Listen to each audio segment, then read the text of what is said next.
Episode की शुरुआत में यहाँ पे हमें एक शहर का सीन दिखाया जाता है और यहाँ पे हमें नदी के अंदर एक अजीब से मॉन्स्टर का सीन दिखाया जाता है। बिल्कुल गॉडजिला जैसा होता है ये मॉन्स्टर और इस वजह से यहाँ पे अलर्ट भी जारी किया जाता है कि सिटी में एक काइजू आ चुका है। अगर मैं आपको काइजू का मतलब बताऊं तो वो एक बहुत बड़ा मॉन्स्टर होता है, उसे काइजू कहा जाता है। जिसके बाद यहाँ पे लोगों को बाहर निकाला जाता है और ये काइजू 60 मीटर लंबा होता है। यार मतलब कोई मजाक वाली बात नहीं है। तुम लगा लो एक कोलोसल टाइटन जितना बड़ा, कितना खतरनाक है ये बात। और ये बिल्डिंग्स तो इस काइजू के सामने कुछ भी नहीं लग रही होती। यहाँ पे आर्म फोर्सेस पहुंच चुकी होती है, इन्होंने थर्मल रेडिएशन चेक कर लिया होता है, यानी कि कोई भी लोग आसपास है तो नहीं। इसके बाद ये लोग कंटिन्यूअसली इस काइजू के ऊपर फायर करना शुरू करते हैं। लेकिन कमाल की बात ये है कि भाई ये काइजू काफी ज्यादा खतरनाक होता है और इसके ऊपर इन गोलियों का कोई असर नहीं पड़ता, जिस वजह से यहाँ पे इन लोगों के कुछ डिविजन्स होते हैं ऐसी सिचुएशन से निपटने के लिए। यानी कि जब भी शहर में कोई काइजू आके तबाही मचाता है तो उससे निपटने के लिए इन्हें डिविजन्स बनाए गए हैं। तो यहाँ पे थर्ड डिवीजन आता है इस काइजू से निपटने के लिए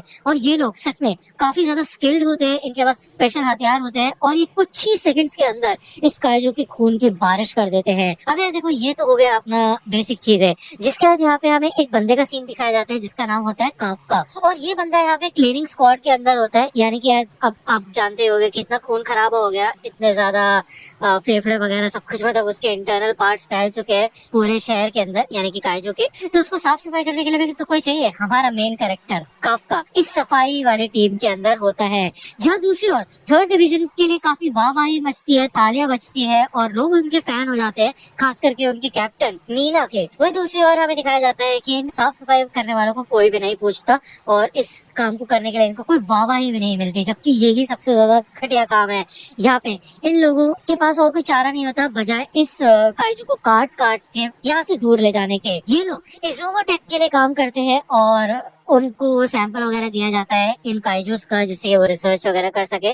और हमें यहाँ पे बेसिकली मेन इस क्लीनिंग स्क्वाड का ही सीन दिखाया जाता है, यानी कि काफका के अराउंड ही ये स्टोरी रिवॉल्व करेगी। यहाँ पे ये लोग एक बॉडी पार्ट को उठा रहे होते हैं, उसमें से शायद बॉडी का एसिड बाहर निकलता है और एक बंदा जख्मी भी हो जाता है। जिसके बाद यहाँ पे काफका सबसे पहले आता है उसकी मदद करने के लिए और वो कहते हैं चिंता मत करो, ऐसी चोटें मेरे को पहले भी लग चुकी है, बस तुम अपना ध्यान रखना और वर्कर का कंपनसेशन ले लेना ध्यान से, ठीक है ना। काफका बताता है कि थर्ड डिवीजन ने यहाँ पे पीछे बहुत गंदगी छोड़ दी है और मतलब वो हमेशा ही ऐसा करते हैं। और भाई यहाँ पे ये मॉन्स्टर इतना ज्यादा बड़ा है, भाई तुम खुद देखो। मतलब यार इसको पूरा काट पीट के ले जाना सिर्फ इनका काम है, सब कुछ साफ सफाई से लेके इसको हटाने तक, मतलब सब कुछ ये लोग करेंगे। यहाँ पे काफका को किसी और एरिया का इंचार्ज बनाया जाता है जो कि होता है इंटेस्टाइन्स का। अब यार उसको सुन के उसे काफी ज्यादा बुरा लगता है।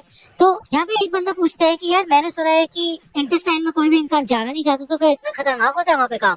तो यार मैं आपको तो बता दूं कि यार इंटेस्टाइन में पॉटी बनती है, ठीक है। और भाई उसको अगर ये लोग काटेंगे, काट काट के बाहर ले जाएंगे तो उसमें से पॉटी की समुंदर या फिर फुवारे बाहर निकलेंगे। क्या बोले यार मैं, बताओ और कैसे एक्सप्लेन करूँ तुम लोगों को। एनीवे इसके बाद यहाँ पे भाई काफका जब घर पहुंचता है तो उसको भाई चिढ़ मच जाती है। वो सोचता है भाई इतना घटिया काम वो क्यों कर रहा है, भाई क्या कर रहा है वो अपनी जिंदगी के साथ। उसको भाई मतलब ये मिशन करने के बाद तो भूख ही नहीं लगती, बिल्कुल भूख मर जाती है। अब किसको भूख लगेगी यार ये सब करके। तभी टीवी पे यहाँ पे मीना आशिरो का सीन दिखाया जाता है जो कि कैप्टन होती है थर्ड डिवीजन की और 27 साल की उम्र में वो काफी ज्यादा आगे बढ़ चुकी है अपनी लाइफ में। ओके, अब यार आपको लगेगा यार इसका क्या लेने देना है, क्या नहीं, ये क्या बहुत ज्यादा ताकतवर है, इसने 100 से भी ज्यादा काइजूस को हरा दिया। लेकिन इसके पीछे एक बैक स्टोरी है जो कि है बचपन में काफका और मीना एक दूसरे को जानते थे, एक ही स्कूल में पढ़ा करते थे और दोस्त भी थे अच्छे खासे, ठीक है। उसका हमें एक फ्लैशबैक सीन दिखाया जाता है जिसके बाद काफका इस टीवी को बंद कर देता है। वो अपनी लाइफ को थोड़ा कोसता है लेकिन उसके थोड़ी देर बाद ही वो अपने आप को संभालता है और वो कहता है कि नहीं, साफ सफाई करना भी एक काफी इंपॉर्टेंट जॉब है और लोगों की मदद के लिए ही है ये भी, है कि नहीं। और वैसे भी उसकी जिंदगी में कमी क्या है, एक अच्छा खासा रूम है, जो वो चाहता है वो खा सकता है, तो ये तो काफी होना चाहिए ना मेरे ख्याल से। लेकिन यहाँ पे मैं तुम्हें बता दूं काफका के दिल में एक ऐसी चीज है जो कि वो भूल नहीं सकता। यहाँ पे हमें इनके बेस का सीन दिखाया जाता है जहाँ पे क्लीनिंग स्क्वाड का ऑफिस टाइप होता है। इधर एक नया बंदा ज्वाइन करता है जिसका नाम होता है रेनो इचिकावा। अब यार देखो इचिकावा का भी यहाँ पे काफी अच्छा खासा रोल होने वाला है। वो यहाँ पे काफी ड्रीम्स बना के आया होता है कि वो एक डिफेंस ऑफिसर बनना चाहता है। अब आप जानते हैं, मैं आपको बता दूं कि जो कैप्टन मीना है वो भी डिफेंस में ही है और काफका हमेशा से डिफेंस ऑफिसर बनना चाहता था, लेकिन अब वो यहाँ पे क्लीनिंग स्क्वाड में फंस चुका है क्योंकि वो फेल हो गया था, वो पास नहीं कर पाया था। ओके, यहाँ पे बस खड़ा होकर टेबल खिसकाता रहता है। तो इचिकावा पूछता है कि तुमने फिर हार क्यों मान ली। तो ये सुन के यहाँ पे थोड़ा बुरा लगता है काफका को, और वो ये कहता है कि मैंने अपनी तरफ से पूरी कोशिश की थी, मैं जितना कर सकता था उतना मैंने कर लिया। अब ये बात तुम तब समझोगे जब तुम बड़े हो जाओगे। लेकिन इचिकावा यहाँ पे अपने ड्रीम्स को लेकर सीरियस होता है और वो कहता है कि मैं कुछ नहीं समझने वाला, मैं जब तक डिफेंस ऑफिसर नहीं बन जाऊंगा तब तक मैं हार नहीं मानूंगा।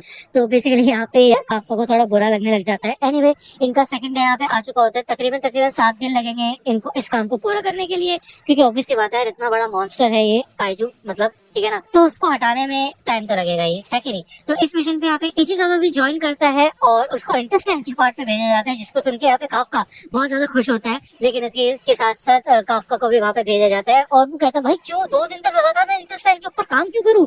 तो उसका मैनेजर उसे कहता है क्योंकि तुम अच्छे हो इस काम में। जिसके बाद यहाँ से वो भागता हुआ चला जाता है, कहता है ठीक है फिर मैं करके दिखाऊंगा इस काम को। एनीवे, इनका बीच में एक ब्रेक होता है, जिसके बाद इनकी भाई भूख तो मर चुकी होती है, खासकर इचिकावा की, जो कि पहले दिन पे भाई थोड़ा अजीब फील कर रहा होता है। ऑब्वियसली यार इंटेस्टाइन पे लगा दे उसको पहले दिन, है कि नहीं। काफका उसको थोड़ा मोटिवेट करने की कोशिश करता है, भले उसको मजा आ रहा होता है, काफी ज्यादा हंसी आ रही होती है, लेकिन वो उसको एक जूस टाइप देता है और कहता है तुम इसे पी लो, क्योंकि बिना खाए तुम ज्यादा समय तक नहीं रह पाओगे और पूरा दिन तुम झेल नहीं पाओगे। साथ में उसको नोज प्लग्स भी देता है, जिससे कि उसको थोड़ी मदद मिले इस बदबू को हटाने के लिए। ओके, उसके बाद ये सबके सब फिर से काम पे लगते हैं और एंड में ज्यादातर लोगों का काम कंप्लीट हो चुका होता है, लेकिन काफका यहीं पे मौजूद होता है। वो कहते हैं चलो सबसे घटिया काम तो हो ही गया, यानी कि इंटेस्टाइन का काम शायद हो चुका होगा, और इचिकावा इधर एंड में आता है। वो इधर थैंक यू बोलने के लिए आया होता है काफका को कि पहले दिन उसका काफी अच्छा गया काफका की मदद की वजह से, तो उसके लिए शुक्रिया अदा। इसके अलावा जाते जाते वो एक और बात बताता है कि डिफेंस फोर्स रिक्रूटमेंट की एज लिमिट अब बढ़ा के 33 साल कर दी गई है। इसका मतलब यह है कि काफका के पास एक और चांस है। वो ये कहते हैं कि जब मैंने तुमसे गिव अप करने की बात की थी तो तुम थोड़े निराश लग रहे थे मुझे, और वैसे मेरे को तुम्हारी लाइफ से कोई लेना देना है नहीं, तुम्हारी मर्जी है, तुम जो करना चाहो वो कर सकते हो, ठीक है ना, मेरे को गलत मत समझना, अगर चाहते हो तो हार मान सकते हो। तो जाते जाते काफका ये कहता है इचिकावा से कि सच में तुम अच्छे इंसान हो, मुझे तो लग रहा था तुम बेकार होगे, लेकिन नहीं, ऐसा नहीं है, और थैंक यू सो मच। लेकिन अभी यहाँ पे इचिकावा के पीछे से एक काइजू आ जाता है एकदम से, वो यहाँ पे ऑलमोस्ट इधर इचिकावा को खाने वाला होता है, लेकिन काफका इतना ज्यादा फुर्तीला होता है कि वो जल्दी से आके इचिकावा को बचा लेता है इस काइजू से। बेसिकली यहाँ पे ये लोग इसको काइजू नहीं बल्कि एक योजो बोलते हैं, तो शायद वो छोटे वाले मॉन्स्टर्स को योजो बोलते हैं, अभी नहीं पता, सीरीज में आगे पता चलेगा। एनीवे, काफका इचिकावा को यहाँ से भागने के लिए कहता है और वो कहते हैं तुम यहाँ से बच के निकलो और डिफेंस फोर्स को इन्फॉर्म कर देना, ठीक है ना। पहले तो यहाँ पे इचिकावा इधर से जाने के लिए तैयार नहीं होता, लेकिन काफका उसे मोटिवेट करता है और कहता है कि तुम डिफेंस ऑफिसर नहीं बनना चाहते तो जल्दी से जाओ। जिसके बाद यहाँ पे इचिकावा भाग के निकल जाता है और इधर काफका अकेले इस योजो से निपटने के लिए रुकता है। यहाँ पे वो यहाँ से भागना शुरू करता है, एक बड़ी सी बिल्डिंग उसे दिखती है जिसके अंदर वो भाग के आता है इस योजो से पीछा छुड़ाने के लिए, और वो दूसरी तरफ से बाहर निकलता है कांच तोड़ता हुआ।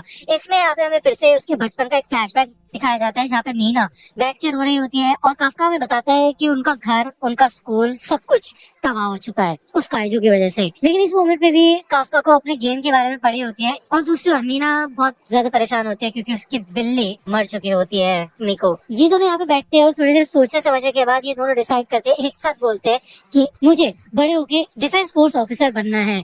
और पहले तो ये दोनों शॉक हो जाते हैं कि ये दोनों एक जैसी बात क्यों बोल रहे हैं, एक दूसरे को बच्चा बोलते हैं, लेकिन असलियत में दोनों ही प्राइमरी स्कूल में होते हैं, ठीक है ना। जिसके बाद इन दोनों की एक शर्त लगती है कि ये दोनों साथ में मिलकर काइजूस को हराएंगे और देखेंगे कि सबसे कूलेस्ट डिफेंस ऑफिसर कौन बनता है।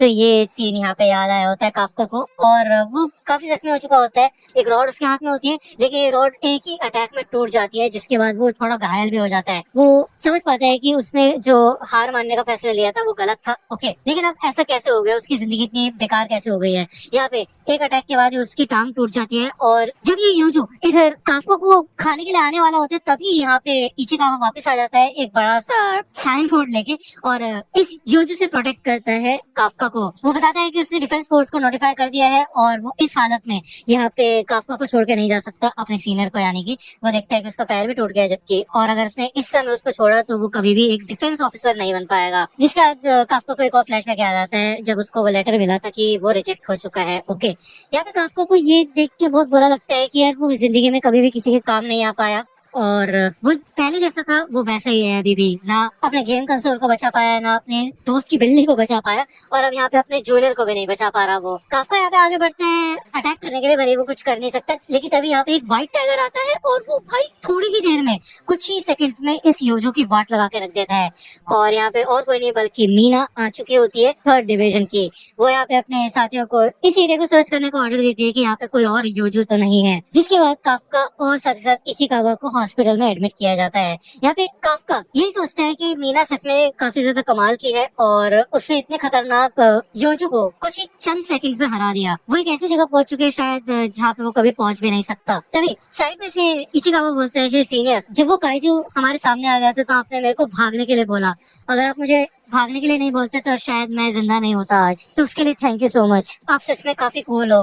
तो यार ये सुन के तो काफका को बहुत मैं इमोशनल हो गया यार आंसू आ गए। एनीवे रुको, काफका को यहाँ पे काफी ज्यादा इमोशनल और बुरा फील होता है और उसको याद आता है कि उसने मीना के साथ कंपटीशन किया था। उसने कहा था कि देखेंगे हम दोनों में से कौन सबसे कूलेस्ट ऑफिसर बनता है, और अब उसको रियलाइज होता है कि यार उसने शायद सबसे बड़ी गलती कर दी है कि वो डिफेंस ऑफिसर नहीं बना, उसने इजीली गिव अप कर दिया। इचिकावा भी यही बोलता है कि मेरे ख्याल से तो आपको डिफेंस ऑफिसर ही होना चाहिए, लेकिन अंत में ये आपकी चॉइस है, आपके ऊपर है कि आप क्या करना चाहते हैं क्या नहीं, मेरा तो कोई लेने देना नहीं है। तो काफका कहते हैं कि शुक्रिया इचिकावा। वो यहाँ पे मन में कहता है कि कब तक मैं अपने आप से मुंह फेरता रहूंगा, और वो इचिकावा को कहता है कि तुम सच में एक अच्छे इंसान हो। पहले मुझे ऐसा नहीं लगता था कि गिव अप करना बुरी चीज है, लेकिन अपने आप को बेवकूफ बनाना सच में बुरी चीज है। मैं फिर से कोशिश करूंगा एक डिफेंस ऑफिसर बनने की, ठीक है। तभी वो देखते हैं कि सामने एक योजो होता है छोटा सा, और वो उड़ रहा होता है। उसे देख के तो पहले भाई थोड़ी देर के लिए शॉक हो जाता है काफका, और वो कहते क्या क्या चल क्या रहा है भाई, ये योजो कहते हैं कि योजो काइजो, यार मेरे को नहीं पता